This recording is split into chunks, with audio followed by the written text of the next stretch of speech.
तर मी आज संक्रांतीसाठी तीळ आणि गुळाचे लाडू बनवणार आहे। मी इथे 1.5 वाटी तीळ घेतलेले आहे, ते गॅसच्या मीडियम फ्लेम वरती चांगले भाजून घ्यायचे। आणि 1 वाटी गुळ घेतलेला आहे। 1 वाटी भाजलेले शेंगदाणे मिक्सर मधून वाटून घ्यायचे आहे। गॅस वरती कढई ठेवायची, त्यात 1 कप पाणी टाकायचं आणि आपण कापून घेतलेला गुळ त्यात टाकायचा।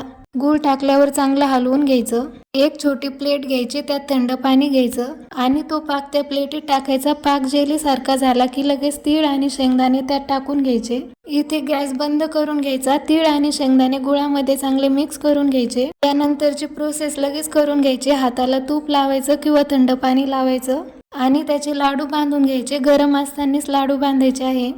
तुम्ही बघू शकता इथे आपला लाडू तयार आहे। अगदी नरम आणि दाताला न चिटकणारा लाडू तयार आहे। तुम्हीही या संक्रांतीला असे लाडू बनवा। तिळगुळ घ्या, गोड गोड बोला। व्हिडिओ जर आवडला असेल तर लाईक करा, शेअर करा आणि चॅनलला सबस्क्राईब